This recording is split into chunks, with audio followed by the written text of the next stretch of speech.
Okay, this is Splash. Splash was training. We were training. He's going to be my next agility dog, so he knows how to do this. But I am going to make a couple more videos through the week of dogs that don't know how to do it, so you guys can see how to handle a dog that's not cooperating. So everything that I train my dogs to do, I have to figure out a way to do it by myself because I don't have any help. So a lot of times, there's a bunch of ways to train this. And you'll see, I'm going to post another video. If you have somebody to help you, one person holds the leash, the dog's right there, and you stand on the other side and coax them through the tire. And as soon as you know the dog is going to commit to the tire, the person drops the leash and through they go. A couple times they got it down. If you're like me and you don't have anybody to help, you put one side up against the wall, or if it's outside, put it up against the garage or whatever, so they can't go around, and then stand on one side. And there's a couple different ways to get them through the tire. If you got a good obedient dog, you can put them on a sit-stay, go over to the other side, and put the treat right in the center, like this. Here. Yes! Oh, he didn't see it. And then just toss the treat. Splash is too excited. He won't even see the treat. Here, silly. He's too excited to do a stay. So I can't get him to sit here and stay and go on the other side. He's going to go through. A lot of dogs that are confident, all you got to do is just guide them through. Yes! And bring them around. So get them, line them up straight, bring them through, bring them around. Good boy. Line them up straight, bring them through. Good boy. Like I say, if they won't do that because your hand or whatever, take a treat, stand on this side, you got the wall on that side, let them see the treat and toss it. Toss it right there so they see the treat bounce, and 99% of the time they'll go right through the tire. Remember, puppies that are under a year old, keep everything as low as you possibly can. You can't compete until they're almost a year and a half anyways, so you don't want to ruin joints or something that's going to cause them arthritis sooner than what needs to be. So once you get that part of the tire, you got them going through the tire jump. Yes! Then take it and pull it away from the wall. Whoops, look out. Now we're going to do it again. Shh, hey! We're going to line them up straight. Tire. Yes! Good boy. Treat. Hey! Hey! That's enough. Line them up. Tire. Yes! Good boy. Now, he's got it down pretty good. I'm going to stand on the other side. People a lot of times make a mistake and they only train on one side. You got to train on all sides. So I'm going to bring him over here. Tire. Yes! Good boy. Make him go around. Do not ever let your dog back jump. Back jump means you go through the tire, he turns around and comes back through it again. Same with jumps. Any obstacle, you never ever want to let them back jump anything or go over the obstacle the opposite way of what they just came through it at. In competition, that'll cause a DQ because your dog thinks it's okay to turn around and do the obstacle again, and it's not. So don't allow it. And if they do it by chance on accident, not a huge deal. Just say whoopsie. They don't get the treat, and you just line them up to do it right. Tire.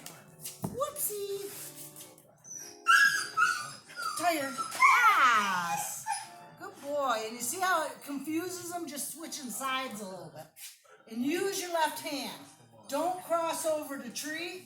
Get used to using your left hand, because when you're running in a competition and you're trying to guide the dog with this hand, you're tripping yourself up and your body's not right.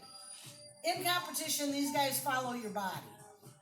If you turn slightly, they're going to go that way. If you turn slightly this way, they're going to go that way. So everything you do reflects on what they do. Out in competition, when something happens and you DQ, That's your fault, not theirs. But that's okay because the only way we can win is to fail, right? And the more you do, the better they get. Come here. Tired. Yes, good boy. Come here. Tired. Yes, good boy. Now, I want to do it coming from this way, but I don't want, oh well, no treat. But I don't want him back jumping. So what I'm going to do is I'm going to move it over here. Now we're going to do it from the other way. And realistically, I shouldn't have said off. Here, go get that. I shouldn't have said anything to him when he did that. But I guess I'm out of practice too. So now that he can do the tire, I'm going to pull it out. I don't have to put it up against the wall. So we can work on, what side do we need to work on? We need to work on this side because we did that side. Right? That doesn't matter. Just different positions. Hey, it's enough. Jump. All right. So instead of getting frustrated, I'm just going to move to the other side. We're going to do it a couple times. Tired. Yes. Good boy. He does a lot better on my right. Tired. Yes. Good boy.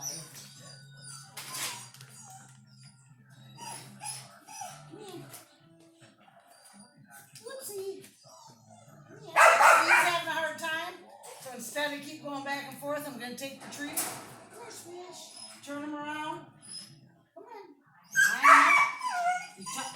Whoops. Got one for free. Over here. Whoopsie. Come here. Hey. Yes. Good boy. Good boy. You're just all wound up. Of course, we haven't done this in a while, have we? Hey. Yes. Good boy.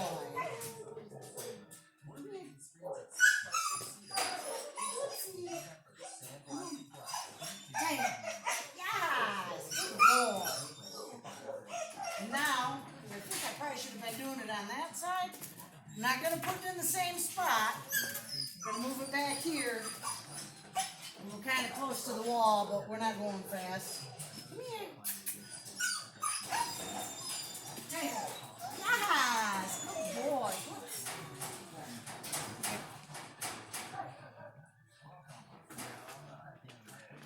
And then we're going to come over here. Take it. Yes. Good boy. Tired.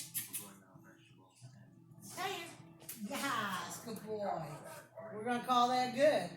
When I teach a new obstacle, we do it 5-6 times. I stop and then we're done. Splash! I like to let them think and let it all sink in. The next day it's funny how they catch on to what you're trying to accomplish with them.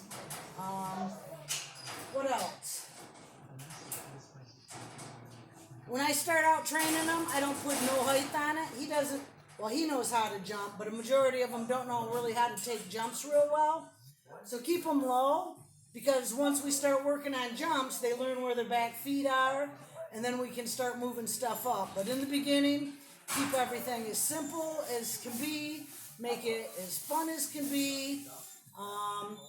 If it isn't fun, they're not going to want to do it. And also, don't overdo it.